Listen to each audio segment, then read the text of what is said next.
नमस्कार, मैं श्वेता और आप देख रहे हैं आपका अपना channel the India moves. Rahul Gandhi के नरेंद्र सरेंडर वाले बयान ने एक बार फिर सियासी हलचल मचा दी है और इस बार भारतीय जनता पार्टी यानी बीजेपी ने तीखा पलटवार किया है।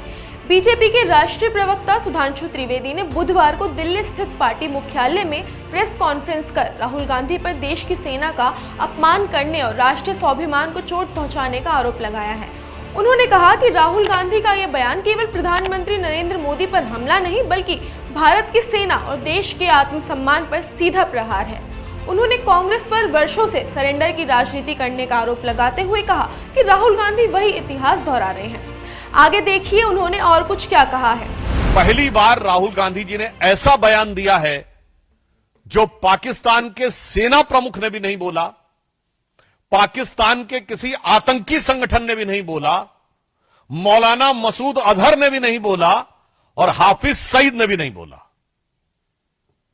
इसमें से किसी ने यह शब्द नहीं बोला है कि भारत ने सरेंडर किया है, बल्कि उन लोगों ने अपनी अपनी तकलीफों का इजहार गाहे बगाहे किया है।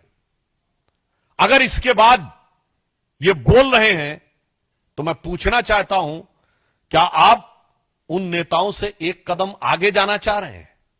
यानी अभी तक तो आप पाकिस्तान के लोगों को, पाकिस्तानी सेना और पाकिस्तान के आतंकी संगठनों को कवर फायर देते थे, अब उनके सिरमौर भरने की कोशिश कर रहे हैं।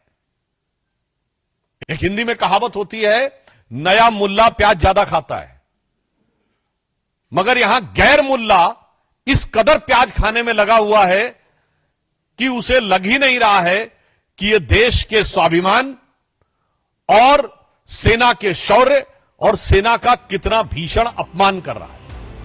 इसके बाद त्रिवेदी ने राहुल गांधी के पुराने बयानों को याद करते हुए कहा कि 2011 में राहुल ने कहा था आतंकवाद को पूरी तरह से खत्म करना असंभव है और 26/11 हमले के बाद तत्कालीन कांग्रेस सरकार ने कहा था कि संयुक्त वार्ता पर आतंकवादी घटनाओं का कोई प्रभाव नहीं पड़ेगा। ये सब देश के सामने घुटने टेकने की मिसाल है। उन्होंने 1947 में 1/3 भारत को मुस्लिम लीग को सौंपना, 1948 में कश्मीर का हिस्सा गंवाना, 1960 में 80% सिंधु जल पाकिस्तान को देना और 1995 में एक फोन कॉल पर परमाणु परीक्षण रोकना, ये सब कांग्रेस के सरेंडर की फहरिस्त में गिनाए।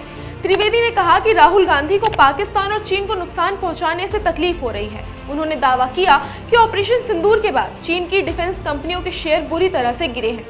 एवीआईसी चेंगदू 9%, JF-17 बनाने वाली कंपनी 15%, कुल मिलाकर चीनी डिफेंस शेयरों में 20% की गिरावट आई है। उन्होंने राहुल गांधी पर आरोप लगाया कि वे पाकिस्तान की चिंता करते हैं और भारत की जीत पर दुखी होते हैं।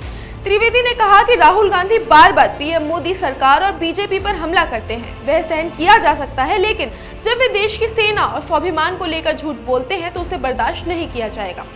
उन्होंने कहा कि कांग्रेस भले ही किसी के आगे झुक जाए, लेकिन मोदी के नेतृत्व में भारत कभी सरेंडर नहीं करेगा। पीएम मोदी को उन्होंने भारत माता का शेर बताया। वहीं राहुल गांधी द्वारा अमेरिकी राष्ट्रपति डोनाल्ड ट्रंप के भारत पाकिस्तान युद्ध टालने के दावे का जिक्र करने पर भी त्रिवेदी ने जवाब दिया और कहा कि भारत सरकार पहले ही स्पष्ट कर चुकी है कि किसी तीसरे पक्ष की कोई मध्यस्थता नहीं हुई है। उन्होंने कहा कि अगर राहुल गांधी ट्रंप के बयान पर यकीन करते हैं तो उन्हें यह भी मानना होगा कि भारत चीन के बीच परमाणु युद्ध टला था, जिसे भारत सरकार पहले ही खारिज कर चुकी है। उन्होंने इंडिया गठबंधन पर भी हमला बोला और कहा कि ये वही लोग हैं जो भारत का नाम लेकर पाकिस्तान का एजेंडा चलाते हैं। कांग्रेस और उनके साथी अब पूरी तरह से बेनकाब हो चुके हैं। ऑपरेशन सिंदूर ने उन्हें आईना दिखा दिया है। तो आज के लिए इतना ही। ऐसी ही ताज़ा खबरों के लिए जुड़े रहिए द इंडिया मूव्स के साथ और वीडियो पसंद आई हो तो लाइक और शेयर करना ना भूलें।